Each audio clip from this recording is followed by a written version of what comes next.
Gente, vamos lá? Vamos voltar na pressão aí. Quem está entrando aí, vamos sentar, vamos embora. Sem enrolação, sem bromação. Agora a parte de endócrino, para a gente rever aí, tireoide, suprarrenal, a parte de pâncreas, diabetes. Vamos passar a régua aí rapidamente. Então vamos lá. Primeiro caso, Cláudia, 32 anos, procura o serviço de emergência, muito nervosa e chorando compulsivamente. Relata que há algumas semanas vem apresentando insônia, taquicardia, palpitação, queda de cabelo e emagrecimento, apesar de ter o apetite aumentado. Nega problemas semelhantes anteriores e até então não apresentava problemas de saúde. Ao exame bom estado geral, temperatura axilar de 37,7, tremor fino de extremidades, pele quente e úmida, exoftalmia, oftalmoplegia à esquerda. Taquicárdica e com ritmo cardíaco regular. Presença de bócio difuso e simétrico à palpação. Beleza. Com vocês. De acordo com o caso acima, marca a alternativa correta. Vamos lá.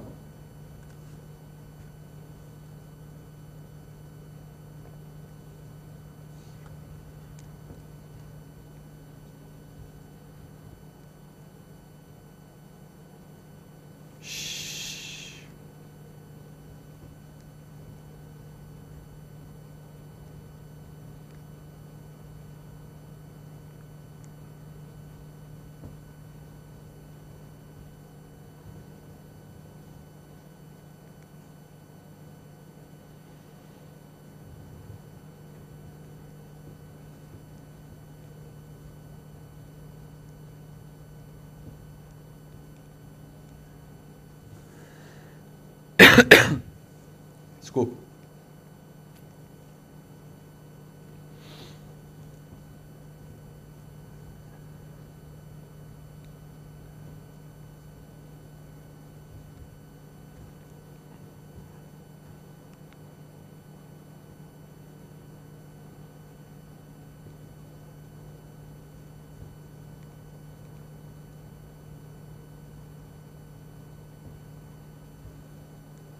Gente, vamos lá? Ó, mulher jovem que desenvolve clínica de tireotoxicose, eu tenho que pensar na causa mais comum. Obviamente, hipertireoidismo. Não tem história dela tomando medicamento aqui, uma tireotoxicose factícia. Não tem isso. Estou pensando em hiperfunção glandular. Então, já penso na causa mais comum, que é a doença de Graves. E, além disso, o fato de ela apresentar exoftalmia, o fato desse bócio ser difuso, isso é mais aqui, ó, compatível com esse diagnóstico. Então, pensando, para a gente rever aqui a doença de Graves, a gente sabe que é a causa mais comum de hipertireoidismo, sem discutir. Agora, qual a diferença de Graves para as outras causas de hiper que a gente tem? Então, Graves tem algumas características. Desculpa, olhar assustado, ele não é específico de Graves, é a tireotoxicose, a reação de luta e fuga, porque parece que a pessoa tem uma intoxicação adrenérgica. Todas as manifestações da tireotoxicose, elas são adrenérgicas. Por quê? Tem excesso de catecolaminas? Não. Vamos lembrar?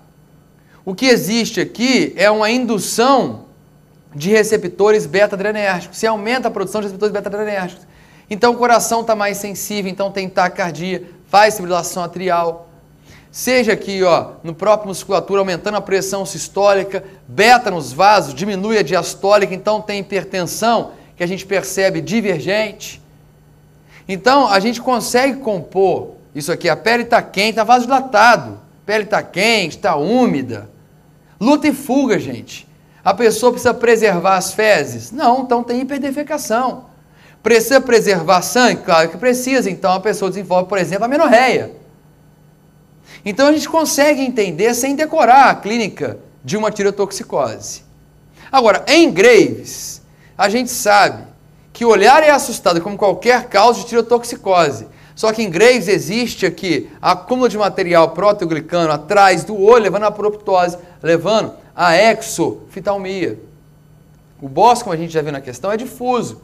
Presença de sopros, ou até você pode palpar o surgimento de um frêmito. Isso é muito compatível. Já é diagnóstico praticamente de Graves. Outras coisas, como aqui, ó, a gente vai ver dermopatia, baqueteamento digital, isso faz parte de Graves. E eu botei para vocês aqui, dentro da exoftalmia, eventualmente eles perguntam isso em prova, o que eu deveria tratar é doença de base. ou eventualmente um corticoide, que eu poderia fazer para aliviar um pouco a exoftalmia, e parar de fumar, eles dizem que isso é bom para melhoria aí ao longo do tempo em relação à lesão ocular. Mas beleza, aqui eu vou encontrar T4 livre, que é o mais importante, bem alto, caracterizando a clínica, e o TSH suprimido, porque o problema é primário da glândula. Então, faz feedback negativo, o TSH fica suprimido nessa situação.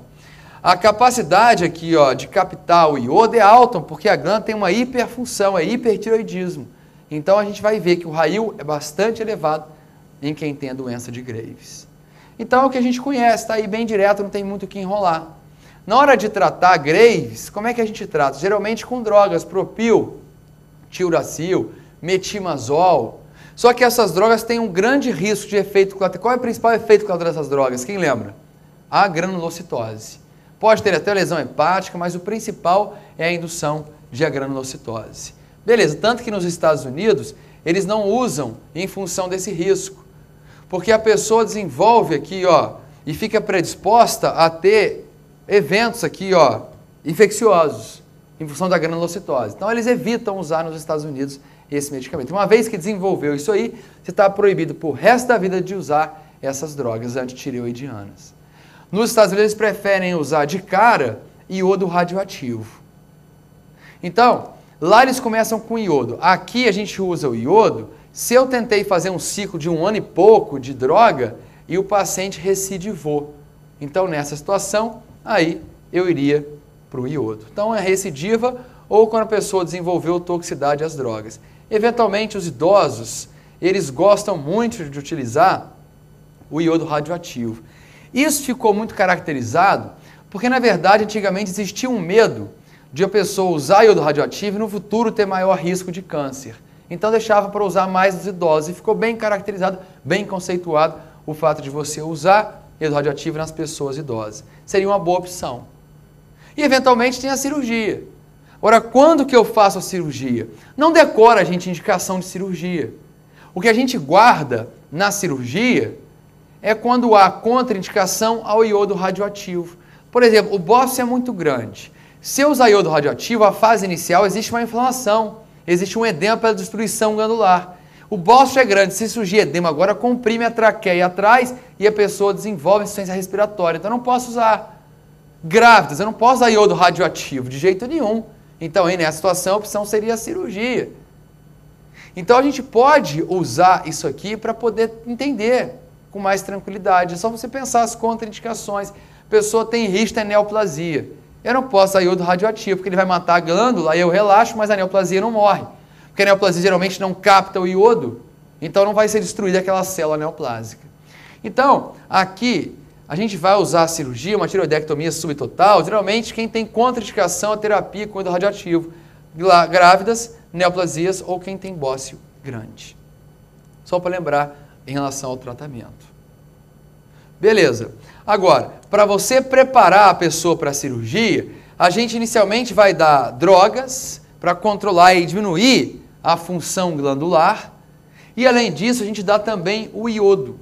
Qual o sentido de iodo? Gente, todo mundo decora que iodo diminui a vascularização da glândula, mas por quê?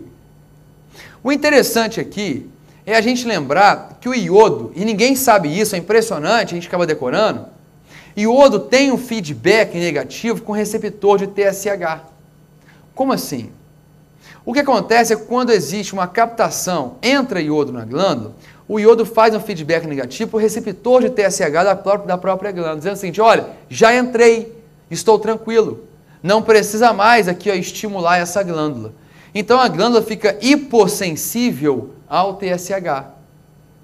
Agora, se eu não tenho iodo na glândula, eu não faço esse feedback para o receptor do TSH. E por isso a glândula fica hipersensível à ação do TSH. O que o TSH faz?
TSH fica suprimido em função disso. Leucocitose e VHS elevada.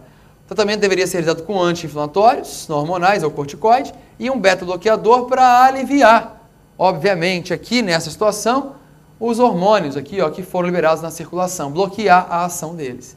Por que eu não dou propil aqui? Porque não tem excesso de função. O problema aqui não é a função que está aumentada, os estoques que foram liberados. Então, eu só cuido aqui, ó, da periferia do que foi liberado. Daria, então, um beta-bloqueador. Perfeito. Está corretíssimo. O diagnóstico de tireoidite subaguda linfocítica.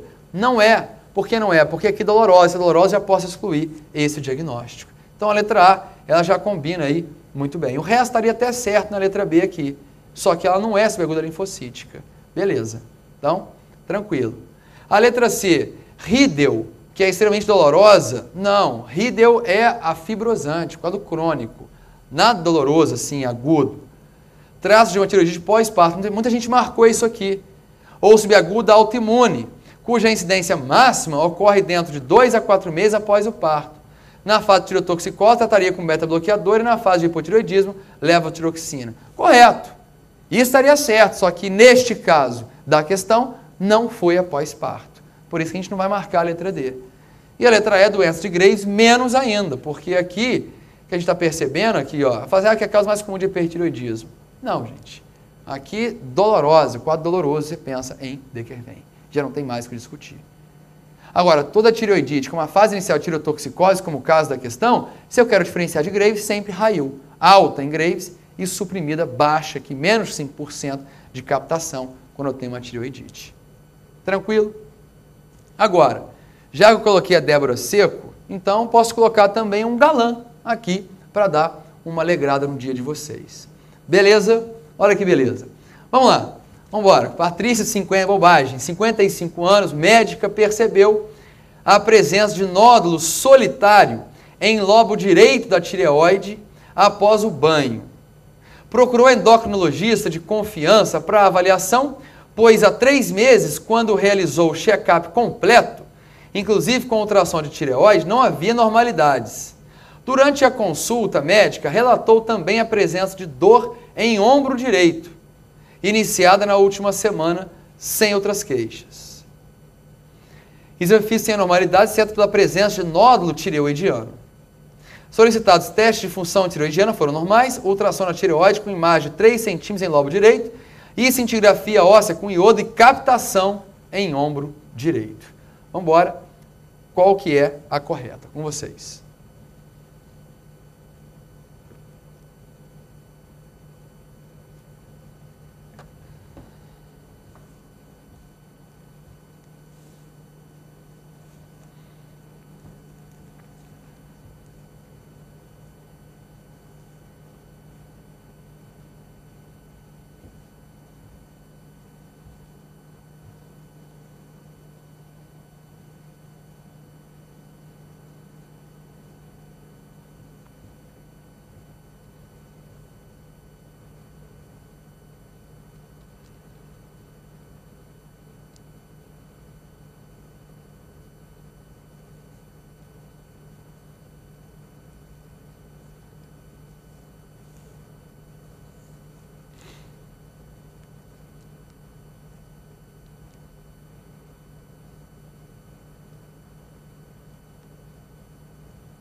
Vamos lá? Então, fazendo aqui uma revisão rápida em relação ao nódulo tireoidiano, a primeira coisa que a gente faz numa questão de prova, que a pessoa tem nódulo tireoidiano, o que a gente faz? A gente vai dosar os hormônios. Por quê? Porque se os hormônios estiverem aumentados, o próximo passo que a gente vai fazer é a cintigrafia, para avaliar a captação. Como é que está captando? São vários nós, é um nódulo só, a captação é difusa. O que esse paciente tem? Agora, se os hormônios tireoidianos são normais, aí começa a preocupação, porque pode ser o câncer. Câncer geralmente não está associado a excesso de hormônios. Então, por isso, quando a gente está pensando em nódulo, se o hormônio é normal, então eu pensei em câncer. Se pensei em câncer, poderia até fazer ultrassonografia antes. Só que as questões de prova vão direto para a punção. Então assim a gente vai guardar da maneira mais fácil possível. Se os hormônios estão aumentados, faça uma cintigrafia para avaliar como é que está a captação. Esse nódulo é quente, não é? Capta mais do nódulo? Não sei. Quero avaliar a captação desse nódulo. Beleza. Agora, se for normal, os hormônios forem normais, então aí eu vou fazer direto a punção, porque eu estou pensando em ser mais câncer nessa situação. Beleza. Então, aí a gente vai direto pensando aqui, ó, para acertar as questões de prova. Ora, pensando em câncer, já no câncer em si, a gente tem várias formas de câncer. O papilífero é o mais comum de todos.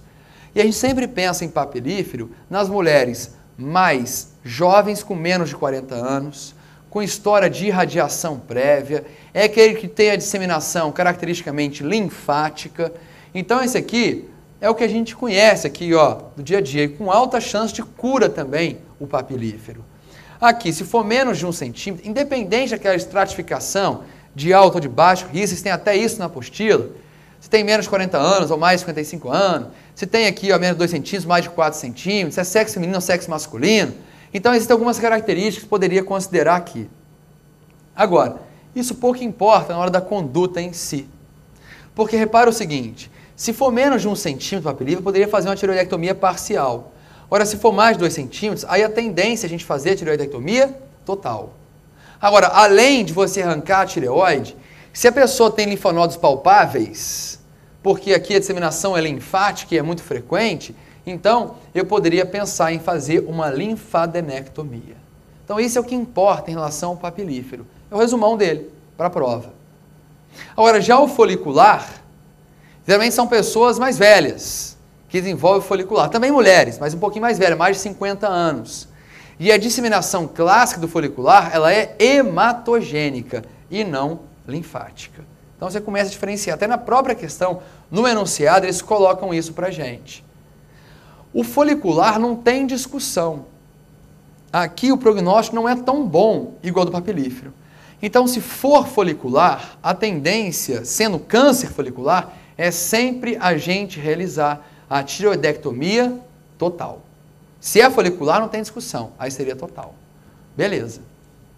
Aqui eu não tenho tanta preocupação por retirar linfático, já que a metástase mais frequente que a gente tem do folicular, ela é a metástase hematogênica.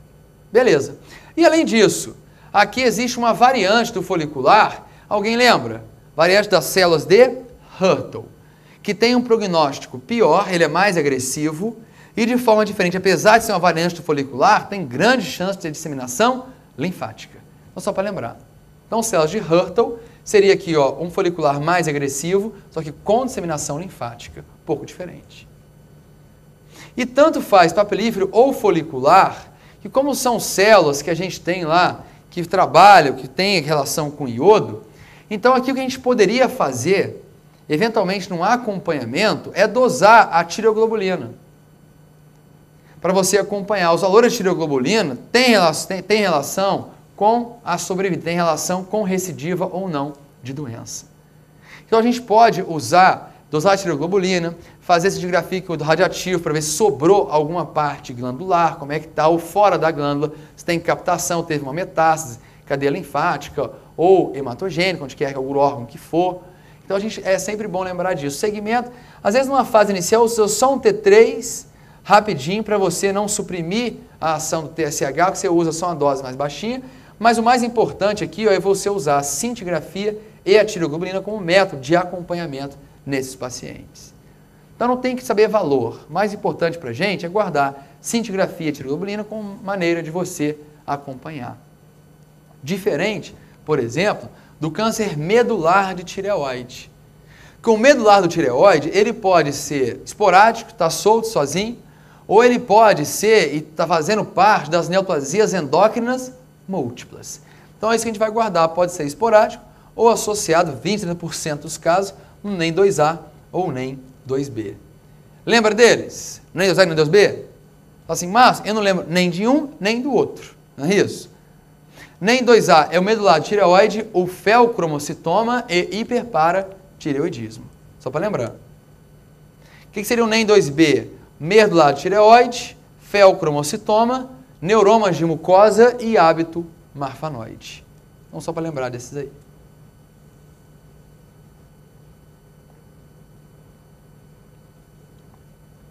Agora, o medular, eu já não vou avaliar a tireoglobulina, porque ele não tem nenhuma relação com o folículo.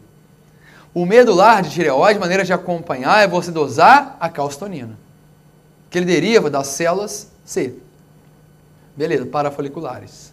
Então, só para a gente lembrar, aqui seria a calcitonina, método de acompanhamento. A gente já vê nas questões. Então, vamos lá. Só lembrando aqui o resumão, vocês têm também impresso na apostila esse resumo, um pouco mais completo até. Então, vamos lá. O diagnóstico provável é de carcinoma papilífero da tireoide. É o mais comum. Só que, gente, essa mulher tem uma metástase para onde? Para o osso. E essa metástase tem captação de iodo. Então, já posso excluir o medular de tireoide como uma opção nessa paciente. E o papilífero também. O papilífero seria metástase linfática. Então, olha lá. Diagnóstico provável é carcinoma papilífero de tireoide. Aí está errado. A confirmação deveria ser feita com punção aspirativa com agulha fina. Se fosse pensando nele, poderia até ser feito. Sendo confirmado, tireoidectomia total e ablação com iodo radioativo deveriam ser realizados. Poderia fazer isso aqui. O paciente tem uma estratificação prognóstica de alto risco. Ela é uma paciente mais velha. Teria um risco teoricamente pior em relação ao prognóstico. Mas não é papilífero aqui porque não é disseminação linfática. Disseminação hematogênica, a gente percebeu isso. Então, provavelmente, traz de carcinoma folicular da tireoide. Sim, porque metástase hematogênica porque capta iodo. Então, eu estou pensando que possa ser aqui, ó, o folicular. Neste caso, a PAF, ela não adianta. Por quê? Porque a punção aspirativa por agulha fina, você vai enxergar células foliculares naquele, por exemplo, nódulo tireoidiano. Mas você não sabe afirmar se é o adenoma ou se é o carcinoma. Como é que eu vou avaliar isso aqui? Só através da peça cirúrgica. Se houver invasão capsular, aí seria o câncer. Se não houver invasão, aí seria o adenoma. Então, só a peça me dizer, o diagnóstico é feito em sala. Então, o diagnóstico deve ser feito no ato cirúrgico. Se confirmado, talvez será realizado com tireoidectomia total e iodo radioativo. Aí está correto.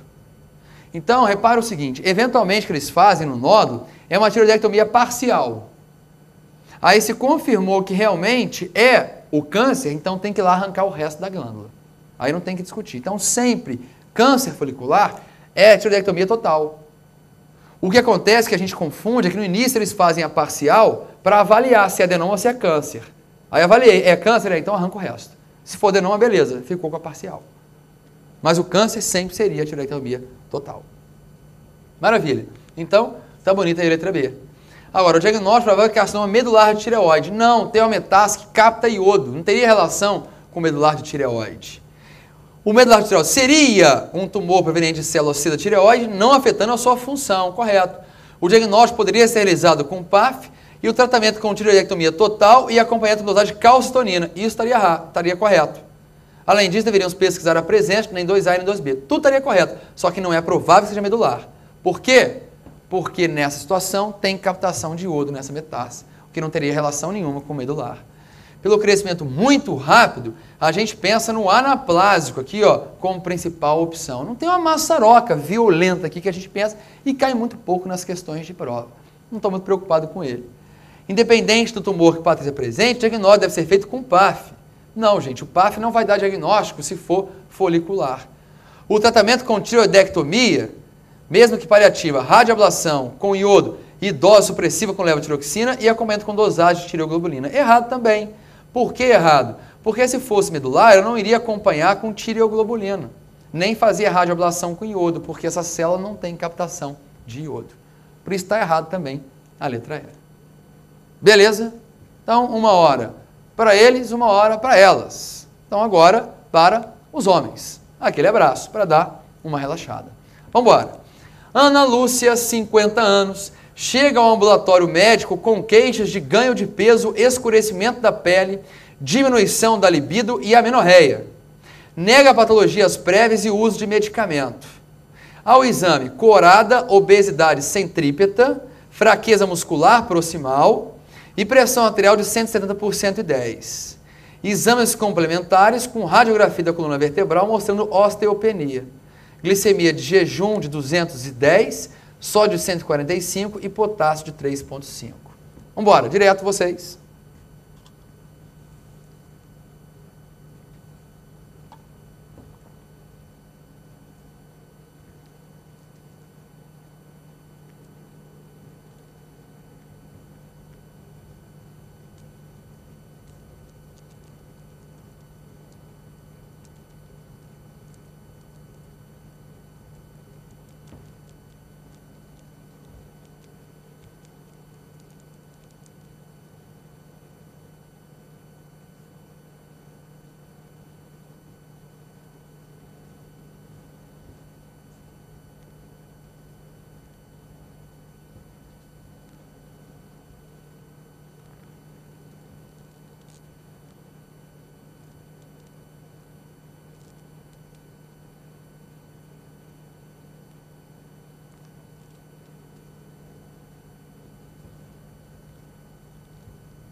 Vamos lá?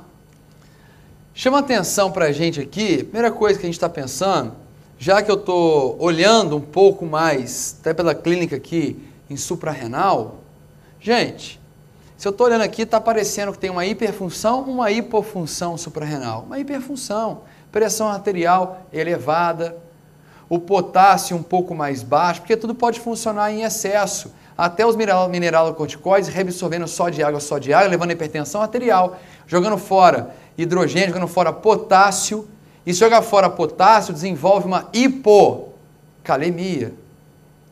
Se nessa situação aqui, a gente começa a ter as apresentações, e fica clássico isso, a gente consegue entender tudo a partir daí. Olha lá, hipocalemia, o paciente desenvolve potássio um pouquinho mais baixo do que o normal. O que existe aqui, o cortisol leva a uma resistência à ação da insulina, então o paciente começa a desenvolver uma hiperglicemia, ele tem a resistência insulínica, ele tem também uma obesidade centrípeta, acentuando a resistência insulínica a ele, e os membros consumidos, porque existe um catabolismo intenso em função do cortisol, então consumo proteico e a pessoa tem uma fraqueza, principalmente proximal, então é perna e braço fino de obesidade centrípeta. Então a gente lembra da clínica dentro de um excesso, na verdade, de ação de função suprarrenal. E o mais importante, numa questão de prova, você deve procurar sempre, até para procurar a causa disso, repara o seguinte, aqui existe um escurecimento de pele.